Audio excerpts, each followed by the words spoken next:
সময় গেলে আর পাবো না। হে দয়াময় করুণাময়, ভাবে এলাম বটে, কি মানুষ পশু পাখি কে জন্মিয়ে, অথবা কীট পতঙ্গ করম বিপাকে গতাগতি পুনঃ পুনঃ মতির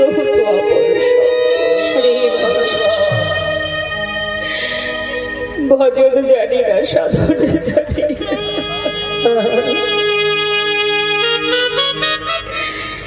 বলো এমন কৃষ্ণ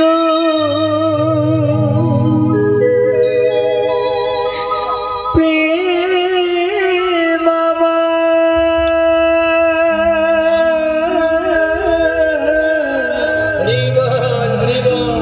গো দয়া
দুপা করে জলে নামছে আর এদিকে গোষ্ঠী পাথরটা বারবার এসে গায়ে লাগছে।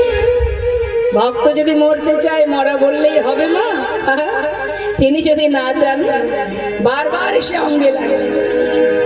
যতবার অঙ্গে লাগছে বাবা ততবার সেটাকে কোষ্ঠী পাথর, কালো কোষ্ঠী পাথর তো ভেবেছে কোনো মরা পোড়ানো কাঠ, মরা পোড়ানো কাঠ ভেবে বারবার দূরে সরিয়ে দিচ্ছে আর ততবার এসে গায়ে লাগছে। আর বারবার অঙ্গে লাগছে বলে সেটাকে হাতে করে নিয়ে তীরে উঠে আবর্জনার মধ্যে ছুঁড়ে ফেলে দিয়েছে। আর সঙ্গে সঙ্গে একটা ধ্বনি শুনতে পেল। কি? দৈববাণী। গোবিন্দ, কে? নিজেকে বিসর্জন করো না, ঘরে ফিরে যাও। চারিদিকে তাকাচ্ছে, কাউকে দেখতে পাচ্ছে না, কিন্তু দৈববাণী শুনছে। ফিরে যাও গোবিন্দ, নিজেকে বিসর্জন করো না। আর মরা হলো না বাবা, ফিরে গেল ঘরে। 13 দিন চলে গেল, হলো 14 দিন, 15 দিনে এক পক্ষ কাল। ভক্ত যদি মনে প্রাণে ভগবানকে স্মরণ করে, তার ভক্তি যদি শুদ্ধ হয়, ভগবান নিজে আসে ভক্তের কাছে, ভক্তকে যেতে হয় না। মহাপ্রভু আবার পুনরায় রামকেলি থেকে ফিরে এসে অগ্রদ্বীপে গোবিন্দ ঘোষের ঘরের সামনে এসে দাঁড়ালেন। গোবিন্দ, গোবিন্দ, কে? এ তো গৌর হরির কণ্ঠস্বর। যেই না দরজা খুলেছে, পথের সামনে মহাপ্রভুকে দেখতে পেয়ে চরণটা জড়িয়ে ধরে চরণ তলে আছাড় খেয়ে পড়ে চোখের জলে মুখ ভাসিয়ে কাঁদছে। এসেছে দয়াময়, অনেক কষ্ট পেয়েছে গৌর হরি, কথা দাও আর তুমি আমায় ফেলে যাবে না। বলো দয়াময়, শান্ত হও, আমি তোমাকে আমার চরণ ছাড়া করব না। কিন্তু গোবিন্দ, আমি আসবো তুমি জানতে না তো প্রভু। গোবিন্দ, গঙ্গার জলে ডুবে মরতে গিয়েছিলে, কিছু পেয়েছিলে? পেয়েছিলাম, একটা পুরা কষ্ট। নিয়ে এসো, সেটাই নিয়ে এসো। ছুটতে ছুটতে গঙ্গার ঘাটে গিয়ে আবর্জনার মধ্যে খুঁজে খুঁজে হাতে করে তুলে দেখছে, এ তো পোড়া কাষ্ঠ নয়, কোষ্ঠী পাথর।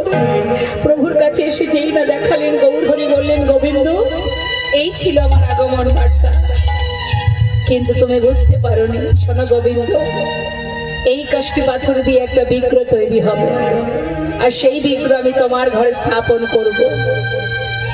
এক ভাস্করে সে বিগ্রহ তৈরি করলেন, নাম দিলেন গোপীনাথ। যদি কোনো ভাগ্যবান ভাগ্যবতী যে থাকেন অগ্রদ্বীপে, আর যদি না যেয়ে থাকেন, যাবেন, দর্শন করে আসবেন।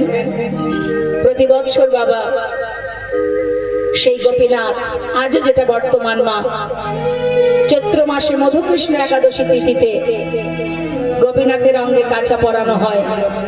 আর আজও সেই গোপীনাথ ভক্তের জন্য তার ক্রিয়াদি কর্ম করে যাচ্ছেন, দর্শন করে আসবেন। তা আজ প্রভু আমার নাম দিলেন গোপীনাথ, বললেন, শোনো গোবিন্দ, আজ থেকে তুমি এই বিগ্রহের সেবা দেবে, যা কিছু ভিক্ষা করবে সঞ্চয় করে রাখবে না, পুরোটাই সেবায় দেবে। আরো বলি, শোনো, তোমার একা একা ঘরে মন বসবে না, তাই তুমি একটা বিবাহ করো। তাই গৌর হরি বল। সংসার দিচ্ছে বাবা, জীবনে এত পরীক্ষা করার পরেও এখনো কিন্তু শেষ হয়নি মা। এবার দিচ্ছে সংসার। কেন?